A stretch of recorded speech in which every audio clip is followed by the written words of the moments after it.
Alright, so I do believe I have a couple of quick pointers for this painting in particular.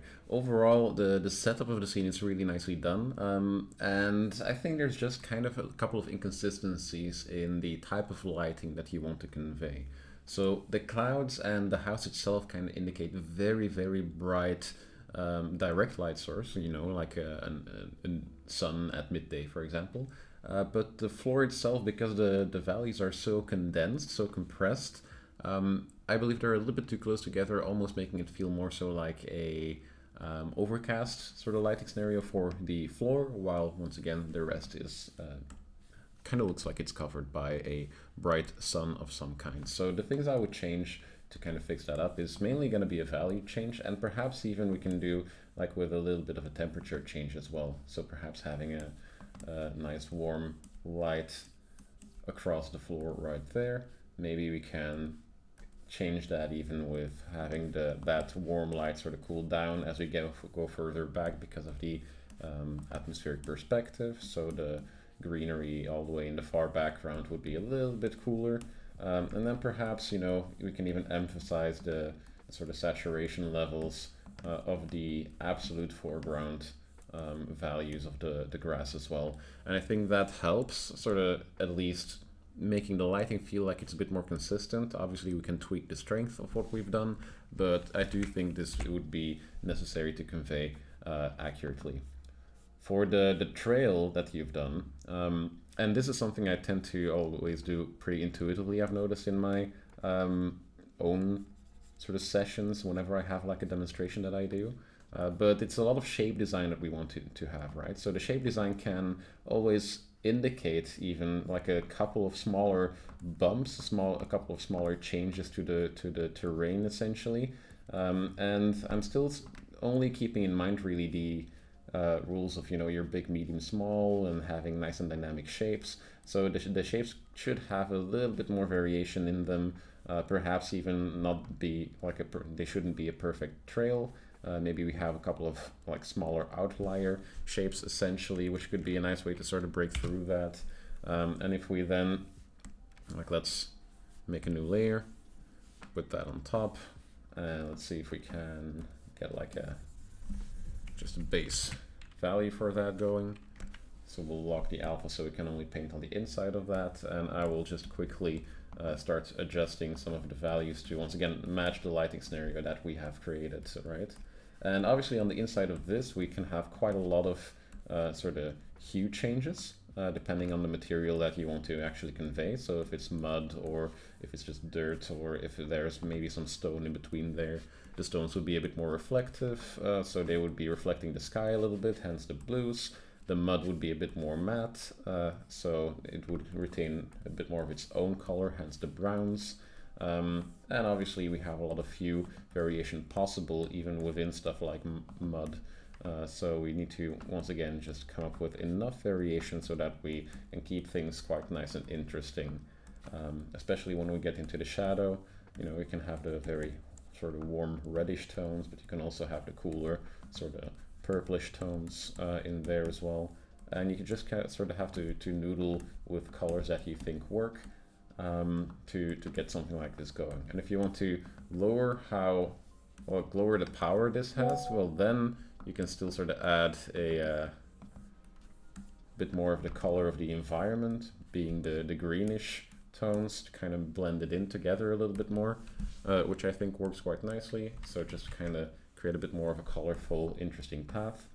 And in order for this to feel a bit more like grass as well, usually what I like to do is, you know, you can almost think of them as small bulbs catching the light. So we'll have like an edge of light basically overlaying like almost like little mounds of grass essentially that you want to paint. So that's the shape that we want to convey. We just want to have it be slightly less deliberate, so we can do that by having such like a couple of grass bits poke through and sort of trying to fade out perhaps the bottom part of that, and essentially use this to our advantage to create like small value shifts on the inside of this grass plane, maybe even some like ambient occlusions between different mounts. And this is really going to help separate things and make it feel like more three-dimensional. Obviously, how bright you want your color palette to go depends on sort of the things that inspire you. You know, me, I always like to have these more these more vibrant color palettes. It's sort of the thing that I am drawn towards for the most part. So something like that could help adding a little bit more depth to the terrain in the background, and it does really help make things feel perhaps a bit more three-dimensional, a bit more rendered even though these are still sort of just broad brush strokes. For the house itself, it's mainly going to be a little bit of reflective light into certain parts of it. So the bottom of these beams could get like a little bit of green in their colors, in their hues. Perhaps a tiny bit of red close to the roof right there. Same thing with the inside of the house right there. Like a little bit of brightness towards the bottom. The ambient occlusion is all the way up top, so that's correct. Kind of like so. And that color variation is going to go a long way in making it feel nice and three-dimensional once again. Nice and well-rounded. With the roof, you already have a little bit of color variation in there, but I would probably go a little bit further when it comes to the using both value variation and hue variation. So you can do like, again, some cooler roof tiles as well as some more orangish colors as well here and there.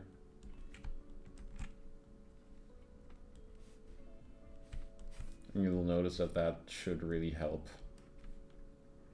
once again, make things feel perhaps a little bit more rendered than they actually are. Because rendering is not about spending a lot of time doing something. It's about being very deliberate with the things you do. So if there's intentional choices being made, that's just something the viewer is hopefully going to pick up on.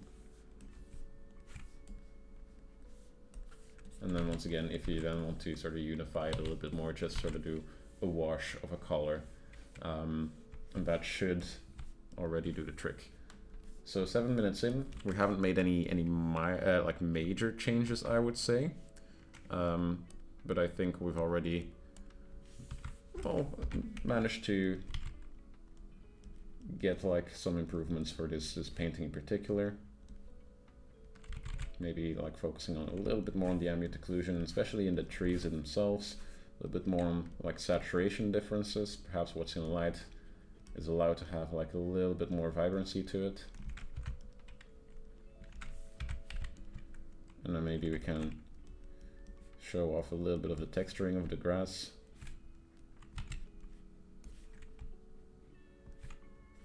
By having some of the grass shapes sort of poke through those shadow shapes and light shapes.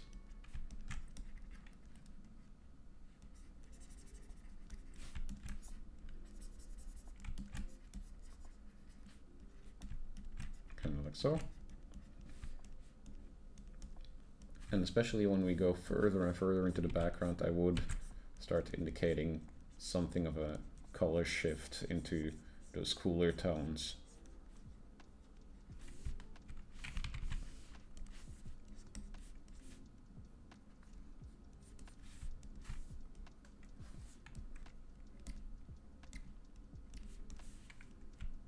Maybe like a few more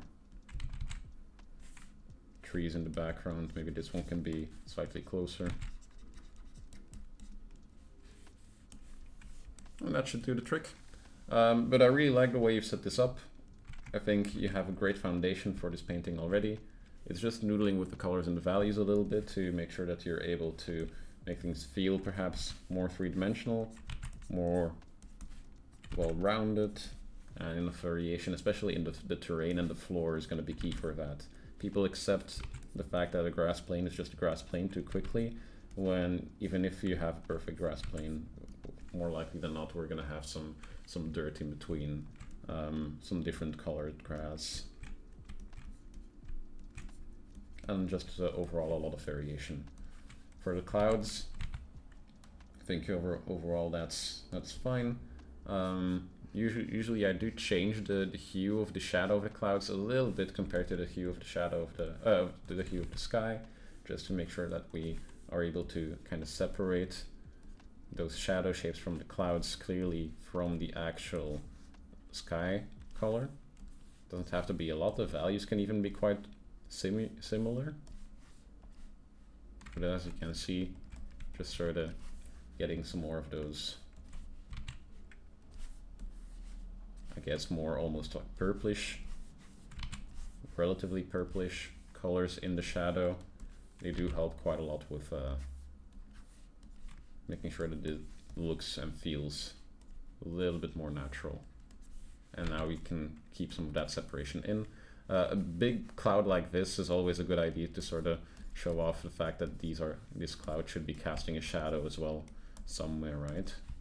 So he would be blocking the light from being able to hit the cloud behind it, essentially.